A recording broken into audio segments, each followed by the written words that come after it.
दिमाग को संभालना सीखो, वक्त खुद ब खुद आपके काबू में आ जाएगा। नमस्कार दोस्तों, स्वागत है आपका बुक्स ऑफ नॉलेज चैनल पर, जहां हम आपके लिए लाते हैं दुनिया की बेहतरीन किताबों की गहराई और ज्ञान बिल्कुल सरल हिंदी में। आज हम बात करने वाले हैं एक ऐसी किताब की जो कहती है, समय नहीं अपने मन को मैनेज करो। तो चलिए शुरू करते हैं mind management not time management की ज़बरदस्त यात्रा संगीत। दोस्तों, जैसे जैसे समय बदलता जाता है बहुत सारी चीज़ें बदलती हैं और जो चैलेंज हमारे सामने आते हैं उनके नए नए सॉल्यूशंस भी सामने आते हैं। समय रहते हमें भी उन सॉल्यूशंस को समझना चाहिए। आज के दौर का सबसे बड़ा चैलेंज है डिस्ट्रक्शन टाइम को मैनेज ना कर पाना और प्रोडक्टिव ना हो पाना। और इसी चैलेंज को सॉल्व करने के लिए जो नई थ्योरी, जो नया कॉन्सेप्ट आज हम डिस्कस करने वाले हैं वो है माइंड मैनेजमेंट का, ना कि टाइम मैनेजमेंट का। आज की बुक समरी है mind management not time management, productivity one creativity matters, जिसे लिखा है डेविड कड़वी ने। डेविड कड़वी भी एक राइटर और एक पॉडकास्टर हैं। वह लोगों को अपने क्रिएटिव काम में प्रोडक्टिव बनने में मदद करते हैं। उनकी बुक्स की न मिलियन से ज़्यादा कॉपीज़ बिक चुकी हैं। डेविड टेड जेड पोस्ट और ऑब्जर्वर में भी आ चुके हैं। तो बात ये है कि कई बुक्स और स्पीकर्स ये बताते हैं कि अपने टाइम को कैसे अच्छे से इस्तेमाल किया जाना चाहिए। वह आपसे यह करो या वह करो करने के लिए कहते हैं, लेकिन सच्चाई तो ये है कि चीज़ों को पूरा करने का टाइम मैनेजमेंट से कोई ताल्लुक ही नहीं है। यह सिर्फ इस बात पर डिपेंड करता है कि आप अपने माइंड को कैसे मैनेज करते हैं। यह समरी माइंड मैनेजमेंट को पाने के लिए आपको कुछ सिंपल और पावरफुल टेक्निक सिखाने वाली है। तो आइए बिना देर किए शुरू करते हैं आज की book summary mind management not time management, productivity fan creativity matters by David कड़वी।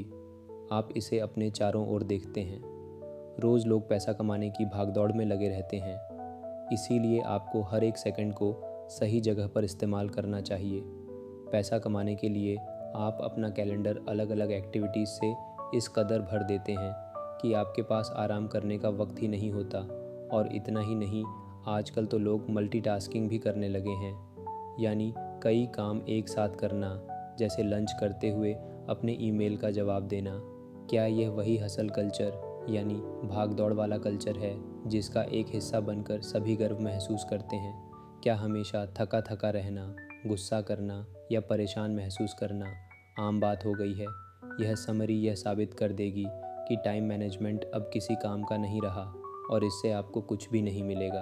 आप यह सीखेंगे कि माइंड मैनेजमेंट सक्सेस पाने और कोई भी काम करने में कैसे आपकी मदद कर सकता है।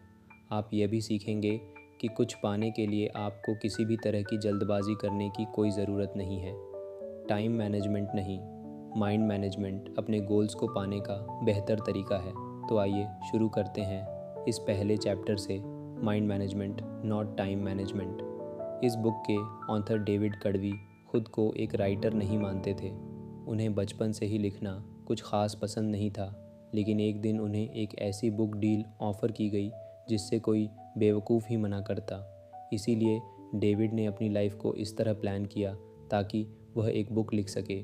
सबसे पहले उन्होंने इस बात का ध्यान रखा कि उनके पास बुक लिखने के लिए अच्छा खासा टाइम हो। उन्होंने अपने दोस्तों के साथ डिनर और दूसरे प्लान्स को कैंसिल कर दिया, पर इनकी जगह अपने राइटिंग सेशंस को रखने लगे। डेविड ने डेट्स पर जाना भी छोड़ दिया, यहाँ तक कि अपनी ग्रोसरी और खाना भी घर पर डिलीवर करवाने लगे। उन्होंने अपनी बुक लिखने पर फोकस करने के लिए जी जान लगा दी थी। एक राइटर के दिमाग में शब्दों का जैसे एक पिटारा सा होता है, पर वह शब्दों के साथ खेल जाते हैं। लेकिन डेविड के लिए यह सब इतना नेचुरल या आसान नहीं था। जब वह लिखने बैठते तो एक शब्द भी नहीं लिख पाते थे और ना जाने कंप्यूटर के सामने बैठे बैठे यूं ही कितने घंटे निकल जाते। फिर उन्हें खुद पर प्रेशर महसूस होने लगा। डेविड को अगले कुछ हफ्तों में बुक का 25 काम ख़त्म करके पब्लिशर को दिखाना था। अगर वह ऐसा नहीं कर पाते तो डील कैंसिल हो सकती थी। डेविड अपनी फैमिली और दोस्तों को निराश नहीं करना चाहते थे। बड़बड़ाहट में उन्होंने कोस्टा रिका में एक रिट्रीट ज्वाइन करने का मन बनाया। वह यह बात अच्छे से जानते थे कि वहाँ जाकर भी वह कुछ नहीं लिख पाएंगे। क्या इसका मतलब ये है कि रिट्रीट ज्वाइन करने से उन्हें पछतावा हुआ था? बिल्कुल हुआ था। लेकिन डेविड ने सोचा कि जगह बदलने से शायद उन्हें राइटर्स ब्लॉक से बाहर निकलने में मदद मिलेगी। डेविड को रिट्रीट के लिए हाँ कहने के बाद पछतावा होने लगा और वह अपने घर से बाहर निकल गए। वह अपनी फ्रस्ट्रेशन को दूर करना चाहते थे। तब उनकी मुलाकात डिएगो से हुई। वह रोड के दूसरी तरफ थे जब उन्होंने डेविड को इस तरह बुलाया जैसे मानो वह दोनों दोस्त थे। डिगो ने हाथ से इशारा करते हुए डेविड को बुलाया और उनसे स्पेनिश में बात करने लगे। डेविड एक बेवकूफ़ की तरह नहीं दिखना चाहते थे, इसलिए उन्होंने डिगो की बात का जवाब दिया। उनसे बात करने पर डेविड को पता चला कि डिगो ऐसे ही कुछ बात करना चाहता था। उन्हें बीच पर घूमना और बारिश का मौसम बेहद पसंद था। उनकी बातें ज़्यादा लंबी तो नहीं चली, लेकिन डेविड को इसके बाद काफ़ी अच्छा महसूस हो रहा था। जब डेविड घर लौटे तो दोबारा कंप्यूटर के सामने बैठ गए। अगले 1 घंटे में डेविड पहला चैप्टर लिखने में कामयाब रहे। इससे डेविड को समझ में आया कि ऐसा क्या हुआ था जिससे वह लिख पाने में कामयाब रहे थे। इसकी वजह लिखने के लिए समय निकालना नहीं था। टाइम मैनेजमेंट अब इफ़ेक्टिव यानी कारगर नहीं रहा है। आपको टाइम की नहीं बल्कि लिखने के लिए सही मेंटल स्टेट में होने की ज़रूरत है। इसे ही डेविड माइंड मैनेजमेंट कहते हैं। माइंड मैनेजमेंट का मतलब है अपनी क्रिएटिव एनर्जी को प्रायोरिटी देना, लेकिन यह आपका वक्त भी ज़ाया कर सकता है। आपने कभी अपनी लंबी टू डू लिस्ट को देखकर ज़ीरो मोटिवेशन महसूस किया है? ऐसा हम सभी के साथ होता है। फिर भी माइंड मैनेजमेंट से आप इस मुश्किल से निकल सकते हैं। माइंड मैनेजमेंट का मतलब है किसी काम या प्रॉब्लम को अलग नज़रिए से देखना। टाइम मैनेजमेंट में आप खुद से यह पूछते हैं कि अभी मैं क्या कर सकता हूँ। ज़्यादातर समय इस सवाल की वजह से आप टाल मटोल करने लगते हैं। आप यह जानते हैं कि आपको कुछ करने के लिए आपके पास फोकस और मोटिवेशन नहीं होता है। दूसरी तरफ माइंड मैनेजमेंट में आप खुद से पूछते हैं कि अभी मैं कौन सा काम करने के मूड में हूँ, पर मुझे ऐसा क्या करना चाहिए जो मेरे मूड के साथ फिट हो सके। अपने काम को पूरा करने का सबसे अच्छा तरीका है कि आपका मेंटल स्टेट और वह काम दोनों एक दूसरे के साथ मैच करना चाहिए। इससे एनर्जी और वक्त जैसे रिसोर्सेज वेस्ट नहीं होते। नेक्स्ट चैप्टर है क्रिएटिव स्वीट स्पॉट। क्रिएटिव होना कोई ऐसी चीज़ नहीं है जो आसानी से आपके अंदर आ जाती है। ये कोई ग्रोसरी नहीं है जिसे आप खरीद कर ला सकते हैं। क्रिएटिविटी की प्रोसेस में वक्त लगता है। कोई कहानी सुनाने, गाना लिखने या फिर एक पेंटिंग बनाने के लिए आपका स्टेट ऑफ माइंड सही होना बहुत ज़रूरी है। डेविड क्रिएटिव मोड में घुसने के लिए 2 तरह की थिंकिंग का इस्तेमाल करते हैं, जो है डाइवर्शन थिंकिंग और कन्वर्शन थिंकिंग। डाइवर्जेंट थिंकिंग तब होती है जब आपके थॉट्स यानी विचार बिखरे हुए होते हैं। इसमें आपका ध्यान कई चीज़ों पर होता है। जब आप इन अलग अलग थॉट्स को जोड़ देते हैं तो इसे कन्वर्जेंट थिंकिंग कहते हैं। तब राइटिंग का ही एग्जाम्पल ले लीजिए। आप कुछ कहना चाहते हैं, लेकिन उसे कहने के लिए आपके पास कई तरीके हैं। पहला, आप कहना क्या चाहते हैं? क्या आप इसे फॉर्मल तौर पर कहना चाहते हैं या फिर ऐसा कहना चाहते हैं जैसे आप एक दोस्त से बात कर रहे हो? क्या आप इसे कोई नाम नहीं देना चाहते या फिर आप सभी को यह बता देना चाहते हैं कि इसे आपने लिखा है? इसे डाइवर्जेंट थिंकिंग कहते हैं। कन्वर्शन थिंकिंग उसे कहते हैं जब आप अपने ऑप्शंस में से किसी एक को चुनते हैं। जैसे मान लीजिए कि आप अपने पहले प्यार के बारे में लिखना चाहते हैं। आप अपने रीडर्स के लिए अपनी राइटिंग के टोन को एक दोस्त की तरह पेश करना चाहते हैं। आप इसे कोई नाम नहीं देना चाहते क्योंकि आप खुद की पहचान सबके सामने नहीं लाना चाहते। इसीलिए अच्छे क्रिएटिव आइडियाज़ बनाने के लिए आपको डाइवर्सेंट और कन्वर्शन थिंकिंग दोनों की ज़रूरत होती है। अपने फाइनल प्रोडक्ट को ब्रिलियंट बनाने के लिए आपको सबसे बेहतरीन आइडियाज़ की ज़रूरत है, पर आप इन आइडिया को कैसे ढूंढेंगे? अपने क्रिएटिव स्पॉट को पहचान कर। आपका क्रिएटिव स्पॉट उस वक्त और उस जगह के बारे में बताता है जिसमें आप अपना बेस्ट क्रिएटिव काम कर पाते हैं। क्रिएटिव काम ऐसी चीज़ नहीं है जिसे आप किसी गाइड बुक की मदद से कर सकते हैं, जिसमें कोई लॉजिक या कोई मैथमेटिकल फार्मूला काम नहीं आता। क्रिएटिव वर्क एक ऐसा अनोखा थॉट प्रोसेस है जिसे हम अक्सर इंसाइट कहते हैं। न्यूरोसाइंटिस्ट के मुताबिक इंसाइट अचानक हुए एहसास या नज़रिए में हुए बदलाव को कहते हैं। इंसाइट को एक यूरेका मूवमेंट भी मान सकते हैं, जो तब होता है जब कुछ मिलने से आपकी आंखों में खुशी के आंसू आ जाते हैं।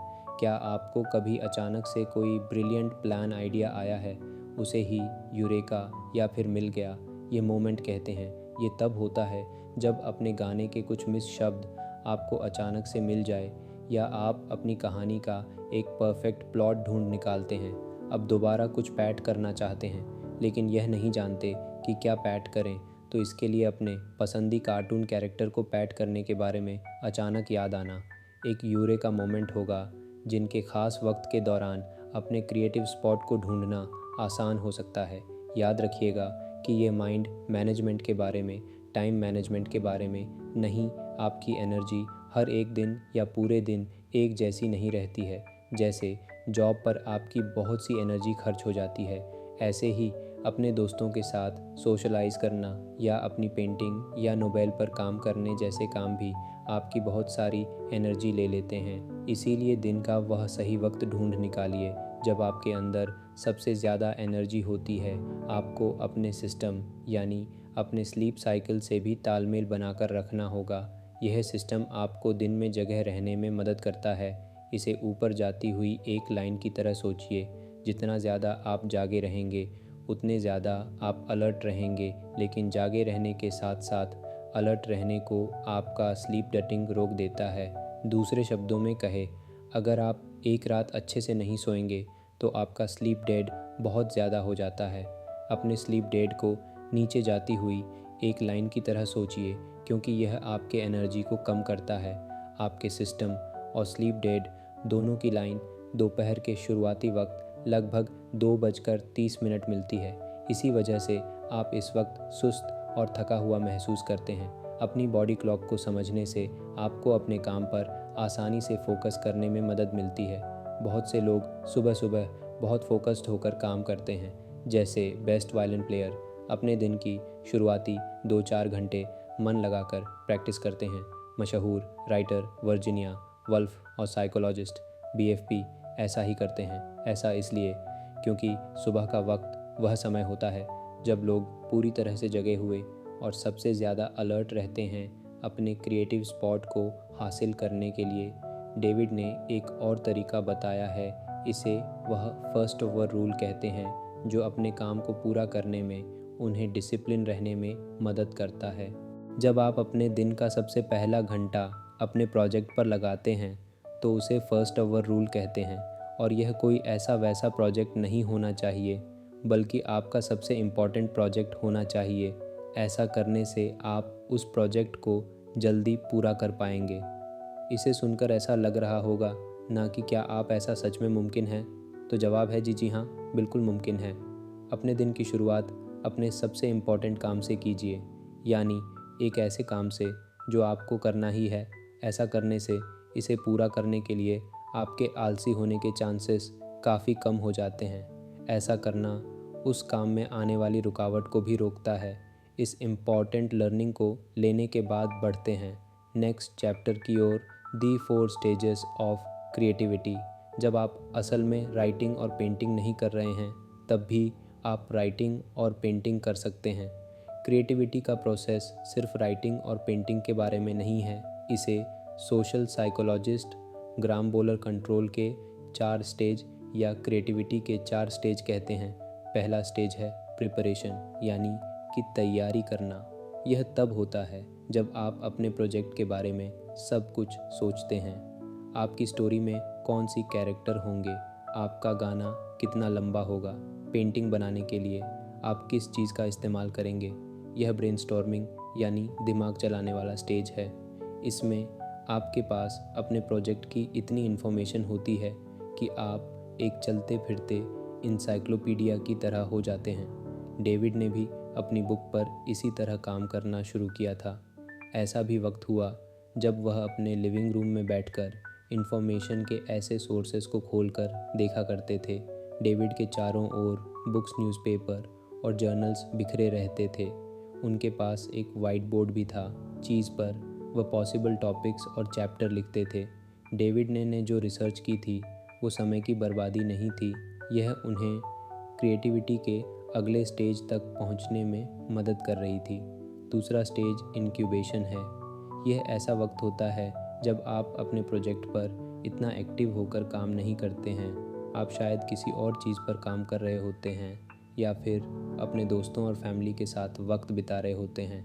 हमें बीच बीच में ब्रेक लेने की ज़रूरत होती है। इसी काम को तुरंत पूरा करने के लिए खुद को मजबूर करना हमेशा काम नहीं करता है। ऐसा करने से आप फ्रस्ट्रेट होने लगेंगे और आपको गुस्सा आ जाएगा। ऐसा होने से आपको अपने क्रिएटिव स्पॉट को ढूंढने में और तीसरे स्टेज पर जाने में मुश्किल होगी। तीसरा स्टेज एलिमिनेशन है।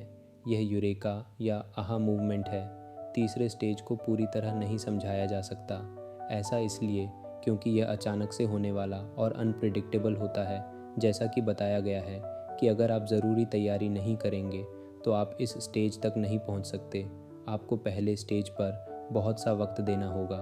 आइए जानते हैं कि पहला स्टेज आपको तीसरे स्टेज पर पहुंचने में कैसे मदद करता है। इसके लिए हम द बीटल्स के पॉल मैककर्टनी का एग्जाम्पल लेंगे। पॉल ने यस्टरडे नाम का वह यादगार गाना बड़े ही अनोखे तरीके से कंपोज किया था। उन्हें इस गाने की धुन अपने सपने में सुनाई दी थी। जब उनकी आंख खुली तो वह आंधी नींद में उठकर अपने पियानो पर उस धुन को बजाने लगे और इस तरह इतिहास के सबसे महान गानों में से एक गाना बना। लेकिन यह इतना भी आसान नहीं था। यन अर्डे लिखने से पहले भी पॉल कुछ गाने लिख और बना रहे थे। वो सालों से म्यूज़िक क्रिएट करते आ रहे थे और क्योंकि वह यस्टरडे जैसा गाना लिख पाए थे, उनका काम वही नहीं रुक गया था। नहीं, पॉल ने यह पक्का किया कि वह चौथे स्टेज को भी अच्छे से पूरा करें, जो है वेरिफिकेशन। चौथा स्टेज वेरिफिकेशन है। ये तब होता है जब आप एलिमिनेशन की स्टेज में आए यूरेका मूवमेंट के बारे में सोचते हैं। इसमें आप यह पक्का कर लेते हैं कि आपका जो आइडिया था वह फुल प्रूफ और ब्रिलियंट है। आप यह डबल चेक करते हैं कि किसी चीज़ की कमी तो नहीं है। पॉल को 100% विश्वास तो नहीं था कि उनका बनाया हुआ गाना ओरिजिनल था।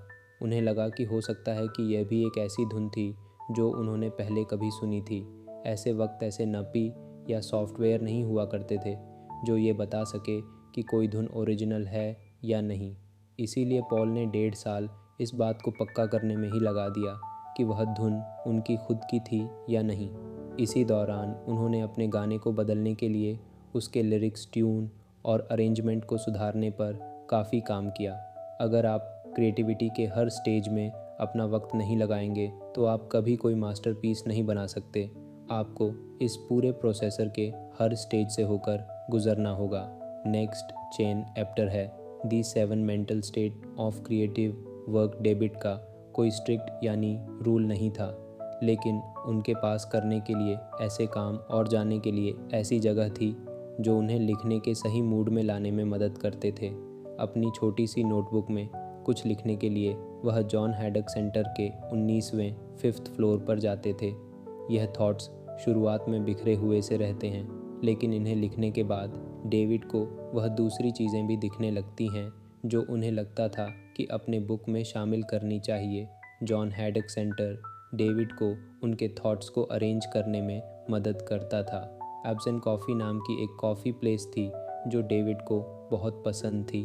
वहाँ का मन लुभाने वाला खूबसूरत नज़ारा और कॉफ़ी बीन्स की सुगंध उस जगह को राइटिंग के लिए एक आइडियल जगह बनाती है। डेविड की तरह आप भी अपने मेंटल स्टेट के मुताबिक अलग अलग तरीके के काम कर सकते हैं। आपका mental state in 7 mental status में से एक हो सकता है। पहला है प्रायोरिटाइज मेंटल स्टेट। ये तब होता है जब आप एक बुक बनाते हैं। आप ये फैसला लेते हैं कि आपको क्या करने की ज़रूरत है और आप उसे कैसे हासिल करेंगे। इसमें आप यह भी डिसाइड करते हैं कि क्या इम्पॉर्टेंट है और क्या नहीं। यही तो डेविड जॉन हैडक सेंटर में करते थे। दूसरा है एक्सप्लोर मेंटल स्टेट। ये रिसर्च करने के बारे में नहीं है। इसमें स्पेसिफिक सवालों के स्पेसिफिक जवाबों को देने की ज़रूरत नहीं होती। एक्सप्लोर मेंटल स्टेट में अपनी क्यूरियोसिटी को खोला छोड़ने और इसके के लिए गिल्टी फील ना करने के बारे में कहा गया है। जैसे मान लीजिए कि आप कुछ पैट करने का सोच रहे हैं, आपको क्या पेंट करना है, आप इस बात पर रिसर्च करते हैं, लेकिन इस चक्कर में आप पेंटिंग की हिस्ट्री पर एक पूरी डॉक्यूमेंट्री देख डालते हैं। आप अपनी क्यूरियोसिटी को फ्री छोड़ देते हैं, यानी आज़ाद कर देते हैं। तीसरा है रिसर्च मेंटल स्टेट। ये ऐसी जगह है जहां आप स्पेसिफिक सवाल और उसके जवाब ढूंढते हैं। डेविड ज़्यादातर वक्त स्टेट में रहते हैं। वो ये रिसर्च करते हैं कि एक चेन एप्टर को कैसे बनाया जाए, या फिर ये कैसे वेरीफाई किया जाए कि अपनी बुक में जो फ़ीन वो लिखने वाले हैं वह सही है या नहीं। चौथा है जनरल मेंटल स्टेट। ये वह स्टेट है जहां आप एक्चुअल में काम करते हैं। आप पहले दिए गए मेंटल स्टेटस में इकट्ठे किए गए आइडियाज़ को जोड़कर कुछ बनाते हैं, जैसे अपना पहला ड्राफ्ट लिखना। पांचवा है पॉलिश मेंटल स्टेट। यह स्टेज उस काम को एडिट करने और तराशने का है जो आपने पिछली एस्ट में बनाया था। जैसे आप ये ध्यान देते हैं कि आपके सेंटेंस का कोई मतलब हो। पेंटिंग में आप यह चेक करते हैं कि कैनवास पर ऐसी कोई जगह ना छूट गई हो जहां आपने पेंट नहीं किया, या कोई ऐसा कलर तो नहीं है जिसे और ज़्यादा डीप या हल्का करने की ज़रूरत है। छठा है एडमिनिस्ट्रेटिव मेंटल स्टेट। आप हमेशा अपने क्रिएटिव काम पर फोकस नहीं कर सकते। आपकी भी कुछ जिम्मेदारियां हैं जो आपको करनी होगी, जैसे अपने बिल्स भरना और अपनी फैमिली के साथ वक्त बिताना। यह मेंटल स्टेट इसलिए ज़रूरी है क्योंकि आपको अपनी लाइफ के दूसरे एरिया पर भी ध्यान देना होगा। आखिर में रिचार्ज मेंटल स्टेट होता है। इसमें आपको खुद को आराम देने और रिफ़्रेश करने की ज़रूरत होती है। एक दिन छुट्टी लीजिए या वेकेशन पर जाइए। जब डेविड अपनी बुक होती है, एक दिन छुट्टी लीजिए या वेकेशन पर जाइए। नॉइस। जब डेविड अपनी बुक को लेकर स्ट्रेस लेते हैं तो वह मसाज लेने चले जाते हैं। कभी कभी फ़नी वीडियो या मूवी देखना भी इसमें मदद कर सकता। खुद को शांत करने और अपने माइंड को रिलैक्स करने के तरीके ढूंढे। Creative circles. डेविड का बड़ा अजीब सा रूटीन था। रात को 12 बजे से सुबह 4 बजे तक वह सिर्फ अपनी बुक पर फोकस करते थे। सुबह 400 बजे वह लाइट ऑफ करते, अपना कंप्यूटर बंद करते और दोपहर तक सोते रहते। अगले दिन दोपहर में डेविड तैयार होते और कॉफ़ी शॉप चले जाते। वह कैफ़े में तब तक काम करते जब तक उसके बंद होने का वक्त नहीं हो जाता था। इसी को डेविड क्रिएट साइकिल कहते हैं। यह एक ऐसा रिपीट होने वाला साइकिल है जिसमें अपने काम में आगे बढ़ने के साथ साथ आपको आराम करने का वक्त भी मिलता है। क्रिएटिव साइकिल में क्रिएटिविटी के 4 स्टेज होते हैं, जिसमें आप प्रिपेयर, इनकलबेट, एलिमिनेट, ऑनर, वेरीफाई करते हैं। क्रिएटिव साइकिल को टाइम पर बेस्ड होने की ज़रूरत नहीं है। ये हफ्तों और यहाँ तक कि कई अलग अलग मौसम पर बेस्ड हो सकता है। आइए क्रिएटिव साइकिल का एक एग्जांपल देखते हैं बैड क्रिएटिविटी की। पहले स्टेज प्रिपरेशन को रात में करना पसंद करती है। रात की शांति उन्हें फोकस करने में मदद करती है, इसलिए वो अपने गाने के लिए बहुत सी इन्फॉर्मेशन ऊप आती है, चली जाती है। नए से वह क्रिएटिविटी के दूसरे स्टेज में चली जाती है, जो है इंक्यूबेशन। जब वो सोती है तो बेत का ध्यान अपने क्रिएटिव काम पर नहीं रहता। इससे सूबे को इंस्पायर्ड महसूस होता है। वह क्रिएटिविटी के तीसरे स्टेज में पहुंचाती है, जो है इल्यूमिनेटी खाती है, तो उन्हें एक आहा मूवमेंट मिलता है। उन्हें अपने गाने के सही अल्फाज मिल जाते हैं और वह तुरंत उन्हें अपने पास रखे टिश्यू पेपर पर लिख लेती है। पूरी दोपहर अपने गाने को सुधारने में लगा देती है। वह कुछ अल्फाजों को बेहतर अल्फाजों से बदल देती है और उस धुन को बजाने के लिए बेस्ट इंस्ट्रूमेंट्स को चुनती है। अपने माइंड को मैनेज करने के लिए बहुत से ऑप्शंस हैं। आपको सिर्फ वो ढूंढने की ज़रूरत है जो आपको सबसे ज़्यादा सूट करता है। नेक्स्ट चेन एप्टर है क्रिएटिव सिस्टम्स। एक बार डेविड बड़ी मुश्किल में थे। उन्हें अपने पॉडकास्ट के लिए डॉक्टर रॉक के साथ इंटरव्यू करना था। डॉक्टर रॉक डेविड के लिए एक इंस्पिरेशन थे। उन्होंने यूअर ब्रेन एट वर्क नाम की एक बुक लिखी थी, जिसकी मदद से डेविड यह समझ पाए थे कि क्रिएटिव वर्क में माइंड कैसे काम करता है। डेविड डॉक्टर रॉक को अपना आइडियल मानते थे, लेकिन जिस दिन डेविड को डॉक्टर रॉक से बात करनी थी, उन्हें कई मुश्किलों का सामना करना पड़ा। पहले जो अपार्टमेंट उन्होंने रेंट पर लिया हुआ था, वहाँ कंस्ट्रक्शन का काम चल रहा था। पूरे दिन वहाँ शोर रहता था। एक पॉडकास्ट को रिकॉर्ड करने के लिए इससे ख़राब हालत नहीं हो सकती थी। दूसरा, डेविड हाल ही में अपनी बुक लिखने के लिए पनामा सिटी में रहने आए थे, पर अपने नए मोहल्ले को इतने अच्छे से नहीं जानते थे, इसलिए उन्हें इस बात का कोई अंदाज़ा नहीं था कि इंटरव्यू के लिए उन्हें कोई अच्छी दूसरी जगह कहाँ मिल सकती थी। तीसरा, डेविड जानते थे कि इस इंटरव्यू का स्केड्यूल बदलना नामुमकिन होगा, क्योंकि डॉक्टर रॉक जैसे जाने माने लोग हमेशा बिजी रहते हैं।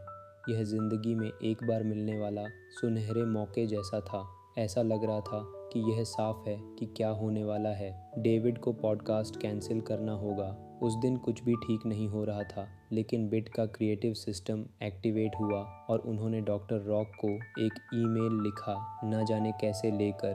अचानक से वह ना उम्मीद महसूस नहीं कर रहे थे। उन्होंने हर उस प्रॉब्लम का उपाय निकाल लिया था जो उनके सामने आ रही थी। आखिर में डेविड डॉक्टर रॉक के साथ रिकॉर्डिंग करने में कामयाब हो गए थे। क्रिएटिव सिस्टम में एक ऐसा रिपीटिंग प्रोसेसर है जो आपको अपने क्रिएटिव काम को करने में मदद करता है। ये आपको जानने में मदद करता है कि अपनी मेंटल एनर्जी को ध्यान में रखते हुए क्या स्टेप्स लेने चाहिए। क्रिएटिव सिस्टम को एक छाती की तरह सोचिए जो आपके क्रिएटिव साइकिल और क्रिएटिविटी के स्टेज को कवर देता है। ये बेसिकली पूरे क्रिएटिव प्रोसेसर की देखरेख करता है। क्रिएटिव सिस्टम को कम से कम क्रिएटिव डोज की ज़रूरत होती है। यह वह सबसे छोटी चीज़ है जो आप अपने क्रिएटिव काम को आगे बढ़ाने के लिए कर सकते हैं। मान लीजिए कि आप एक राइटर हैं। आपका मिनिमम क्रिएटिव डोज है अपनी बुक का एक पैराग्राफ लिखना। मिनिमम क्रिएटिव डोज आपको अपनी दूसरी प्रायोरिटी पर ध्यान देने में मदद करता है। क्रिएटिव काम के लिए ओपन लूप भी अच्छी चीज़ है। आइए एक एग्जाम्पल से समझते हैं। जब आप अपनी बिल्ली को खाना देते हैं तो आप ध्यान देते हैं कि उसका खाना ख़त्म होने वाला है। आप सुपरमार्केट से बिल्ली का खाना लेने के लिए एक मेंटल नोट बना लेते हैं। यह एक ओपन लूप इसलिए है क्योंकि कैट फूड खरीदना है आपके दिमाग में लगातार चलता रहता है, तब भी जब आप दूसरा काम कर रहे होते हैं। ओपन लूप आपके माइंड में जगह गिरे रहता है। यह मेंटल स्पेस, यह जगह तभी खाली हो सकती है जब आप उस काम को पूरा कर लेते हैं, यानी कैट फूड खरीद लेते हैं। एक नेगेटिव चीज़ जैसा लग रहा है ना, लेकिन ओपन लूप आपकी क्रिएटिविटी के लिए फ़ायदेमंद होते हैं या आपके प्रोजेक्ट को आगे बढ़ाने में मदद करते हैं। आइए उस एग्ज़ाम्पल पर वापस चलते हैं जहां आप एक राइटर थे और अपनी बुक के लिए एक पैराग्राफ लिख रहे थे कि आपके दिमाग में एक कूपन लूप बनाता है जिसे आप अगले दिन और आगे आने वाले दिनों में वापस देख सकते हैं। इस तरह अगर आप अपना पूरा दिन राइटिंग में नहीं भी लगा पाते हैं तो भी आपको गिल्टी महसूस नहीं होगा। जब तक आप प्रोग्रेस कर रहे हैं आप आगे बढ़ते रहेंगे और अपना मोमेंटम नहीं खोए। क्रिएटिव सिस्टम की सबसे अच्छी बात यह है कि आप बहुत सारे ओपन लूप रख सकते हैं। एक लूप आपकी स्टोरी के प्लॉट से जुड़ सकता है, जबकि दूसरा स्टोरी के कैरेक्टर के बैक से। क्रिएटिव सिस्टम आपको बहाने बनाने से भी रोकता है। आप यह भी नहीं कह सकते कि आपके पास टाइम नहीं है, क्योंकि मिनिमम क्रिएटिव डोज के लिए कुछ ही मिनट चाहिए होते हैं। और अब वह मोर जिसे हम कहते हैं कंक्लूजन, यानी अभी तक हमने जितने भी चैप्टर पढ़े और सुने उनकी लर्निंग्स को हम यहाँ पर रिपीट करेंगे। सबसे पहले आपने सीखा कि माइंड मैनेजमेंट क्या होता है। इसका मतलब है अपने काम को करने के लिए सही मेंटल स्टेट बनाना। ये खुद से ये पूछना है कि मैं कौन सा काम करने के मूड में हूँ, पर मैं ऐसा क्या कर सकता हूँ जो उस मूड में फिट हो सके। दूसरा, आपने सीखा कि अपने क्रिएटिव स्वीट स्पॉट को ढूंढकर आप माइंड मैनेजमेंट हासिल कर सकते हैं। डेवोजेंट ऑनर कन्वर्शन थिंकिंग अप्लाई करने से आप ऐसा कर पाएंगे। दोनों तरीक़ों से आप यूरेका मूवमेंट बना सकते हैं, जो आपके क्रिएटिव काम में अचानक आए कामयाबी की तरह होता है। अपने क्रिएटिव स्वीट स्पॉट को ढूंढने के लिए आपको अपने सबसे प्रोडक्टिव टाइम को पहचानना होगा। ज़्यादातर लोग सुबह काम करना पसंद करते हैं क्योंकि उस वक्त के दौरान डिस्ट्रक्शन कम होते हैं। तीसरा, अपने क्रिएटिविटी के 4 स्टेज के बारे में जाना। आपको कुछ कमाल बनाने के लिए इन सभी स्टेजेस से गुजरना होगा। यह स्टेज प्रिपरेशन, इंक्यूबेशन, इल्यूमिनेटी, काम के साथ मेंटल स्टेटस के बारे में जाना। यह स्टेट आपको क्रिएटिविटी के 4 स्टेज को पूरा करने में मदद करते हैं। यह 7 मेंटल स्टेट है: priorities, explore, research, generate, polish, administrate और रिचार्ज। 5वां, आपने क्रिएटिव साइकिल के बारे में जाना। यह क्रिएटिव काम करने और आराम करने के लिए टाइम निकालने का रिपीटिंग साइकिल है। क्रिएटिव साइकिल ये डिसाइड करता है कि कौन सा टाइम फ्रेम आपके लिए काम करता है, भले ही वह हफ्ता, महीना या कोई सीज़न ही क्यों ना हो। नॉइज़। छठा, अपने क्रिएटिव सिस्टम के बारे में जानना। ये क्रिएटिविटी के 4 स्टेज और क्रिएटिव साइकिल की देखरेख करता है। यह एक ऐसा रिपीटिंग प्रोसेसर है जो आपको क्या स्टेप्स लेने चाहिए या उन्हें कैसा करना चाहिए जैसे सवालों के जवाब ढूंढने में मदद करता है। आज पूरी दुनिया भागती हुई ज़िंदगी की आंधी हो गई है। इसमें सभी जल्द से जल्द ज़्यादा से ज़्यादा काम करने में लगे हुए हैं, लेकिन चीज़ों को धीरे धीरे करने का अलग ही मज़ा है। तो उस प्रोसेसर को एंजॉय कीजिए और जल्दबाजी मत कीजिए। जैसे कि कहावत है कि बड़ी चीज़ें उन्हीं को मिलती हैं जो उसके लिए इंतज़ार करते हैं, और इसी बात को हमारे वेदों में कहा गया है कि धैर्य में ही विजय है। कि डिस्ट्रक्शन के द्वार में अपनी क्रिएटिविटी को बढ़ाने के लिए, खुद को फोकस रखने के लिए यह जितने भी टूल्स और लर्निंग आपको मिली वह आपके लिए इवैल्यूएबल साबित होंगी और आप इन्हें अपनी लाइफ में इम्प्लीमेंट भी करेंगे। संगीत। अगर आप समय की किल्लत से जूझ रहे हैं तो शायद आपको समय नहीं, अपने मन को मैनेज करने की ज़रूरत है। यही सिखाती है ये किताब। और अगर ये बातें आपके दिल को छू गईं तो इस वीडियो को लाइक करें, शेयर करें और चैनल बुक्स ऑफ नॉलेज को ज़रूर सब्सक्राइब करें। अगली वीडियो में फिर मिलेंगे एक और ज़बरदस्त किताब के सार के साथ, क्योंकि असली ताकत ज्ञान में है।